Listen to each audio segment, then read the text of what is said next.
Wake that ass up. Early in the morning. The Breakfast Club. Morning, everybody. It's DJ NV, Charlamagne the Guy. We are the Breakfast Club. We got a special guest, some special guests joining us this morning. Of course, we got friend to the room and family, attorney Benjamin Crump. Welcome back, brother. Okay. And when you see Ben, you know it's business about to happen. You know it's business. Okay, serious business is on the table. Right, we have Ayana Parsons and Arian Simone. Welcome, ladies. Thank you for having us. Now, we've been reading about this in the news, man. The Fearless Fund. The Fearless Fund. First of all, what is the Fearless Fund, and why is this white man trying to stop the Fearless Fund's motion? Mm-hmm. Oh, my gosh. The Fearless Fund is the first venture capital fund that is built by women of color for women of color, backed by Bank of America, Ally Bank, MasterCard, Costco, JP Morgan Chase, and a host of other corporations. We invest in CPG, we invest in technology, we've invested in Slutty Vegan, we've invested in Lip Bar, many companies that you guys know. There is an attempt and attack, of course, to stop the work that we are doing because we are creating generational wealth. We are reducing the wealth gap. We are in the business of job creation. That's why there's an attempt to stop it. And we are creating the next billionaires and multimillionaires of women of color entrepreneurs. There we go. Why is this attack happening, you think, Attorney Benjamin Crump? Well, she didn't even say they raised $100 million, DJ Envy, these brilliant, strong black women. But the attack is happening. It's real simple. Bloom. Edward Bloom, Charlamagne, Envy. You're talking about a front page news story. I love what y'all do with Tez Figueroa, by the way. Love Tez, yeah. This guy was the same guy who attacked affirmative action by suing North Carolina and Harvard, saying that they were discriminating against white people, even though less than 2% were getting into Harvard and these Ivy League schools.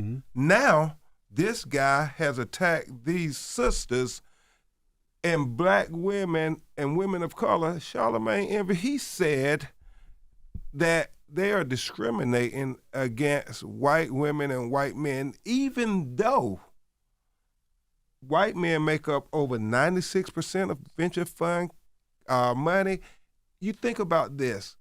Black women, Hispanic people, black people, women, all minorities only make up 4%, Charlamagne and Envy. But because they get 4%, he said, oh, you discriminating against white men, even though they got 96% of all the trillions of dollars in venture capital fund. It is a frivolous attempt to prevent women from progress, to prevent women from having a seat at the table. As a father of a 10-year-old black girl, I look at what Arian and Ayana have done, raising $100 million, Charlamagne and Envy, to say that black women can have a seat at the table, that they can be entrepreneurs. That's the only way we're going to close the wealth gap. That's right. I got 4 black daughters, so I love the work that y'all are doing. Is it illegal for somebody to have a venture capitalist fund that's specific to a certain group? No, I mean, listen, our premise is that when you solve for the most marginalized, the most overlooked, the most underfunded, the most unsupported, that helps us all. We all know that there's a significant business case for diversity. But let's look at some of these numbers. So our thesis is around women of color. That's black, it's Hispanic, it's also Asian and Native American. And when you look at the percentage of the U.S. population that these women make up, that's 20%. So make that math make sense. How is it that they get less than 0.4% of the funding? This is equity. That's what this is about. And it's economic freedom. So if we don't exist, who's going to look out for us? That's right. Who's going to look out for us? Why do you think women of color don't get the money that they're supposed to get? It's systemic. Because they're women of color. And it's beyond being systemic, it's also proximity. So if white men make up 90-something% of the investors, when you even take out racism and you take out sexism, it's still proximity. I'm an avid believer that if you can diversify the investors, you can diversify the investments. Arian, let me build on that, because that's profound. So there's some data out there that 100%, let me back this up, 80% of white Americans in the country have networks that are 100% white. Let me say it again. 80% of white Americans have networks that are 100% white. So when she's talking about proximity, what it means, if you're black or brown, you are 8, 9, 10 times more likely to have networks that are black and brown. It makes sense. So if you got all the white investors, right, that are making the deals, who are they doing those deals with? Oh, the white people. There we go. Just proximity. And it's unfortunate because it's not just that we get a fraction of percent of the venture capital funds, is that we are actually the most founded entrepreneurial demographic. Yeah. So we are the largest. We are starting businesses more than anybody else, but still getting the least. Yeah. So Edward is saying that y'all are practicing unlawful racial discrimination. Where's he even getting these accusations from? You know, it's this, again, Charlamagne, the intellectual justification of discrimination is rampant in America now after the last president and what the governor in Florida are doing. I mean, they are saying that they're going to take back all the civil rights, whether it's voting, whether it's police enforcement, whether it's equity. What they have done is a sea change in the system. Can you imagine these bold, courageous women saying that we're going to have a seat at the table? And guess what? They're women of color. And they're saying that if we can have a ball in the bat, we can play the game just as good as y'all. And that's a threat to Edward Bloom. They don't want to see diversity have a chance at economic freedom. This case, Charlamagne and Envy, is just as important as George Floyd or any other case out there. But we have to keep talking about these cases and Henrietta Latt's case because it is talking about economic freedom for our people. And that is the most important thing we can give our children, That's right. especially our beautiful boys and girls. Now, who is Edward Bloom for people that don't know? Who is he? And why does he seem like he have a lot of power? Well, you said that in the beginning, Ben. I think you should repeat that about how he played a role in rejecting affirmative action in college admissions. Yeah, you know, Charlamagne, he is focused on trying to get rid of anything affirmative action. He started with higher education. Now he's going to the venture capitalist field.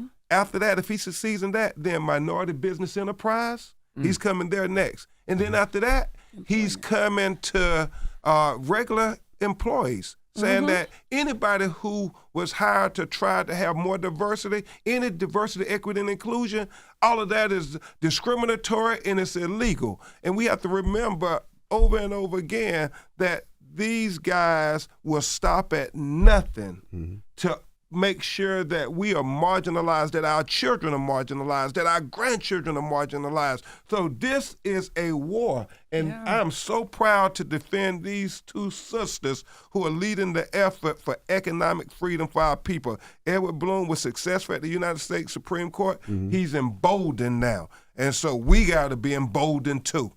Yeah, I don't think people are paying attention. Like even, in Hollywood, there was 4 diversity, equity, and inclusion leaders who got fired within a week. And I think they were all black women, if I'm not All mistaken. black women. Yeah, and I feel like nobody even said a word about that. And so that's why I'm so happy we're on the Breakfast Club because, what you all are doing with this and the front page news, it's engaging our people, it's educating our people, and it's empowering our people. And I know there's a lot of things that are appealing. I love what's going on in Montgomery and everything, but this is far more important when we talk about building generational wealth and giving our people freedom. Forget this, when they talk about, we want to have access. No. What we want is to have our money to be able to give to our children. And these quotes, these statistics that Arian and Ayana talk about, they are so real. They talk about the wealth gap. I think it's $125,000 average savings for white Americans. For black Americans, they say it's about $23,000. We will never close that wealth gap unless we do something profound. Home ownership ain't gonna be enough. I'm suing Wells Fargo talking about home ownership, but the real way to close this economic gap is entrepreneurship. We owning our own businesses. That's what we can do to close this gap quickly. Think about all the rich people in the world. They didn't get rich from home ownership. They got rich because they own businesses. And that's what Arian and Ayana are doing, helping women of color, all women of color, say, hold on, this grant is going to help you come up with the next Ring doorbell. or help you come up with the next slutty vegan. I'm sorry. Listen, I'm living proof. I mean, my husband and I, we co-founded a company called Yardstick Management 11 years ago, and it is the nation's leading Black-owned management consulting firm, not just Black-owned, leading management consulting firm. We sold that company to private equity in January. They tucked it into another company. But that enabled the very economic freedom that we're talking about. And I got an 11-year-old Black daughter, a 4-year-old Black daughter. My 11-year-old, she says, Mom, I've been the chief of staff since day one. But imagine how we're empowering these young people That's right. through this work. I was going to ask, so how do you go about deciding what you're going to invest in, right? You talk about some of the investments that you made, whether it was Slutty Vegan or some of these other businesses. How do you guys decide how are you going to invest? Because a lot of people don't have the entrepreneurial spirit or don't know about what they need. They just know, I want to create this business and I know this is going to work. And a lot of times it does work. So how do you go about investing into these businesses? Well, there's 4 indicators that we do look at when we do invest. We look at how strong the brand story is. We look at how strong the product is, how strong the team is, and additionally, how much traction they have. But I will say that there is a level of, I would call, intangible attributes. And it comes just even from pure instinct. There are entrepreneurs who may not be as polished. But I'm like, if they have a hustler's attitude, they operate in the spirit of integrity, we can find some corporate people to surround them with. Like, we can get certain things on board, but we can't replace that hustler spirit. That's right. We can't replace that. We can't replace character. So there are some things that are intangible. But when you talk about resources, we don't just operate in the spirit of funding, which is number one, is the lack of access to capital. But we also realized there was also a lack of access to the resources and the ecosystem as a whole. So we created the Fearless Foundation. And through our foundation, we issue our grant programs. Through our foundation, we issue our education programs. We have educated over 1,000 women of color co-founders each year.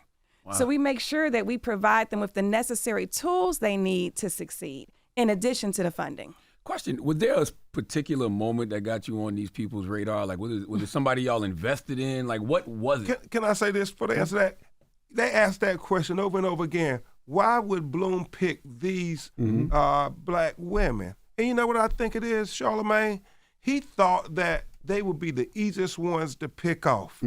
And oh, brother, he picked the wrong sisters because these sisters are cut from the same cloth as Harriet Tubman, as, you know, Eleanor Roosevelt, as Coretta Scott King, as Rosa Parks. I mean, I think about Ruth Bader Ginsburg, what she was trying to do when she talked about empowering women and saying women too have a right to be at the table. And you got 4 daughters, my Black daughter, and I think about them with a Black woman too. That's very important to say. I have 4 beautiful Black daughters with a beautiful Black woman. And it's so important though, y'all, because I think about Christine Simmons and the Academy Awards, how they dismissed those 4 women of color. They are coming after us on every front, and we better wake up and get ready to stay up late at night and get up early in the morning to fight these enemies of equality. The courts. And I'm a lawyer, and so I always have to watch what I say, but I don't care. When you think about it, Charlamagne, I've said it before, people of color get the most of injustice and the least of justice. So we better be fighting in the court of public opinion, and that's why I'm so grateful. I can never thank y'all enough for doing Front Page News with Tez and Figaro, because it's just talking about substance. The people love you all. And the young people are listening, and they're the people who we got to get, because ultimately we have to make sure that our children are more intelligent than those who would seek to oppress them. So what can people do to help, right? You know, because I was about to go there. I was going to ask, you know, because, you know, people are lined up with their folding chairs. If you need them, they're lined up with throwing off hats. With hats. We Don't forget the guns. Tell that, Ben. Don't forget the guns either. Never mind. Go ahead. But, you know, what can people do to help? Like, how can they support? Yes, people can go to www.fearlessfreedomnow.org. Again, that's www.fearlessfreedomnow.org. They can sign the petition. They can support our grant programs. They can invest in the fund. They can attend our Venture Capital Summit that's coming up August 18th. 18th and 19th. Yes. And yes, Envy, you've spoken at it before. they can support in those ways. So the website has every way that you can mobilize, support us. We will have even more information coming out. We even are developing a legislative ask for this. I'm like, if you want to use the law against us, we need to find some more laws to protect us. Right. There got to be some though, right? Like, what are the laws that protect them? Oh, there are a lot of laws that protect. You got to think about their strategy. 1981 law that he's bringing was a law created after the Civil War to ensure that African Americans could enter into contracts. And it specifically says can enter into contracts and that with white people and so forth. So he's reversed that now to say, oh, no, you can't use race in any regards to entering in contracts. So they're trying to use the words that were supposed to be able to give us liberation and economic freedom to oppress us. And so we have to also be strategic. We also have to be really mind-boggling and attack them. They try to attack us at what's supposed to be our strengths. So when you think about it, Charlamagne and Envy, and we work with great lawyers, great legal team, you heard Ayana talk about all these funds that only give to white men. So now can we use this same analogy that they're trying to sue these sisters and say, okay, what's good for the geese is good for the gander. Yeah, because it feels like them rejecting affirmative action is only going to open the door for them white people to do the same actions that they're accusing you of doing with black women. They're already doing it. Like, that's why y'all had to create y'all fund. Yes. That's why we don't understand. I don't get it. Why would you pick this fight? Yeah. And our co-counsel, Fonzo David, he says, I think very brilliantly, he says, hold on, you want to shut down all the government programs that supposed to help marginalized people, whether it's welfare, whether it's after-school programs and everything. Okay, you say you want us to do business and entrepreneurship. That's exactly what they're doing. But that ain't making you happy neither. So what is it? Do you want us to be on the government dole and asking for handouts, or do you want us to be being empowered like Arian and Ayana are doing? And so what I think it is, Envy and Charlamagne, they just want us to be second-class citizens forever. And anytime we raise up, that's a problem for these guys. Well, Malcolm X said that there's no such thing as second-class citizens. You either a citizen or you're not. Yeah. You know? So that's what I stand by. And also, I don't know why we just don't label it what it is. They're trying to stop black progress. Correct. All across the board. It's not just black progress. So we talk about the racial piece, but let's include the intersectionality because we are women, and white women have benefited from affirmative action. This is all of our fight because he is going after anything related to marginalized communities. So guess what? If you're an athlete and you got a contract, you need to think about that because that could be that could be the hip hop artists. Talking about the contracts with the hip hop artists. Yeah, I mean, think if you got an NIL deal. Yeah, if you went to an HBCU, we went to Florida A&M University. Rattlers. Our very institution could be at risk. Expound for these on that types with the of contracts. things. Go a little deeper on that. Talk about it. Yeah, so this 1981 is the right for black people to enter contracts, and we have used these laws for decades now to say diversity, equity, inclusion is important. And it has been really good after George Floyd when you think about the fact that a lot of corporations stepped up to the table and say, we're going to do business with diverse groups. Now, with lawsuits like this, it gives a chilling effect because they're talking about suing corporations who will invest in the Fearless Fund and groups like that there. But also, you got to think even deeper, Charlamagne. Think about the corporations who say, I'm going to invest in HBCUs. Is he next going to say, that's discriminatory because you chose them because they were a black college? I mean, this opens Pandora's box, and that's why we have to stop him on this, because if you don't stop him now, I mean, it's open season on all of us. Or women's institutions, the Smith colleges of the world that also give out internships. Are they going to now challenge that in employment because of it? I mean, it is much bigger than us. All these companies who did business with, I keep thinking about 50 years of hip hop and how hip hop has changed America. A lot of these deals are done because they're saying, hey, we can get a twofer. we can get to the young audience that follows hip hop, and we can check the diversity, equity, and inclusion box. That's right. So now if this lawsuit is successful, they then start to say, well, we don't have to do that because they said it ain't in vogue no more to do that.